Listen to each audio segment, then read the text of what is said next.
Donc Thierry Janssen, vous publiez un livre qui s'appelle Confidence d'un homme en quête de cohérence. Est-ce que vous pouvez nous en parler un petit peu? C'est un livre plus personnel, c'est ça? Ah oui, j'ai 50 ans cette année, c'est-à-dire en 2012. Et en fait, en 2009, je suis tombé malade. Et j'ai eu cette paralysie d'origine virale dans un contexte d'hyperactivité. Et j'étais hospitalisé à la Pitié-Salpêtrière avec de la cortisone à forte dose. Et j'écris dans mon journal tous les jours. Et je me suis dit, mais comment t'en es arrivé là? Et j'ai vu que c'était l'ego qui m'avait emmené là. Et j'étais très loin de mon essence. Et donc, je me suis demandé qu'est-ce que je ferais si je devais y revenir. Et la réponse a fusé tout de suite. Si je partirais en Égypte, parce que j'ai cette passion pour l'Égypte depuis l'âge de 5 ans, et je vivrais là plusieurs mois, et je réfléchirais à la cohérence entre ce que je pense profondément, ce qui m'est essentiel, et puis ce que je dis et ce que je fais. Cohérence qui n'est qu'un outil qu'on peut mettre au service de son ego, et ça crée des catastrophes généralement, ou au service de cet essentiel, et ça crée, je crois, une vie beaucoup plus joyeuse. Et donc voilà, je suis parti en Égypte pour écrire ça, et j'ai écrit un livre que j'avais appelé Principes de cohérence, qui était très prétentieux, qui n'était pas humble, qui était une sorte de théorie. Je voulais inscrire mon nom au firmament des théoriciens, et je l'ai laissé sur une clé USB. J'ai dit à mon éditeur, non, on ne va pas le publier, parce que lui, il voulait. Le livre tenait la route, hein, mais je pensais que c'était me trahir de faire ça. Et donc je l'ai laissé sur une clé USB dans la vallée des Rois.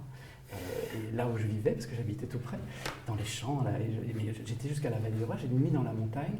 Plus personne ne pourra le retrouver parce que même moi je ne peux plus passer ma main pour le récupérer.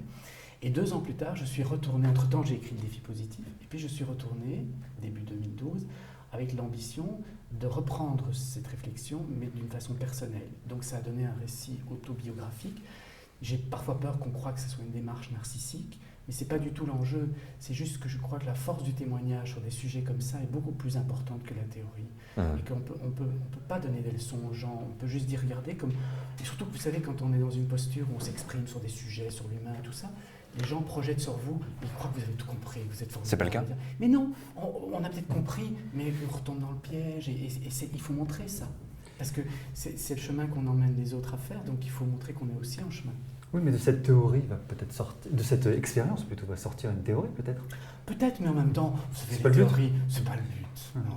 Non, moi je suis très content d'avoir l'année de mes 50 ans. Je dis ok, voilà, c'est déposé, ça m'a permis de dire les choses, ça m'a permis aussi de comprendre parfois certaines choses.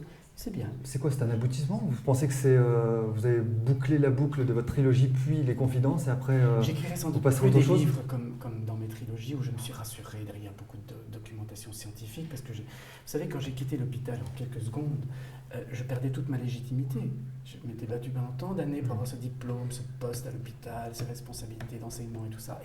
Et là, je me suis reconstruit une légitimité à travers des livres très documentés, mais c'est bon.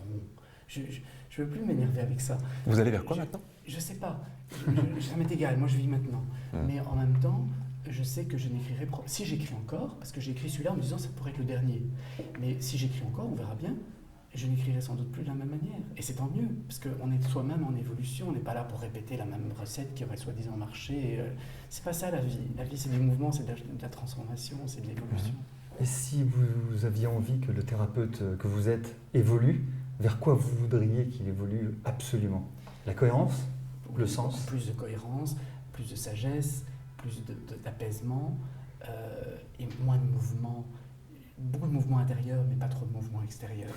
Donc je me vois comme un vieux monsieur, comme ça, installé quelque part et attendant... Sur un banc, en train de regarder le chaland. Attendant de... Voilà, et beaucoup plus de dons aux autres. Donc j'espère, et j'essaye, hein, mais pas encore assez, je pense. Mais enfin, il ne faut pas se culpabiliser, c'est un chemin. Mais beaucoup plus de dons à travers notamment des engagements humanitaires. Si on s'imagine tout au bout du chemin... pour faire ça. Si vous vous imaginez tout au bout du chemin, le dernier jour, quelques instants avant la fin, qu'est-ce qui fait que vous pourriez vous dire là je peux sourire et c'était vraiment bien? Eh bien, simplement me dire j'ai eu la vie d'un honnête homme. C'est-à-dire j'ai essayé de garder les yeux ouverts, j'ai essayé de faire ce que je pouvais et en conscience. Et c'est déjà bien. La dernière pensée, elle serait de quel ordre? Mais je dirais merci. Ok.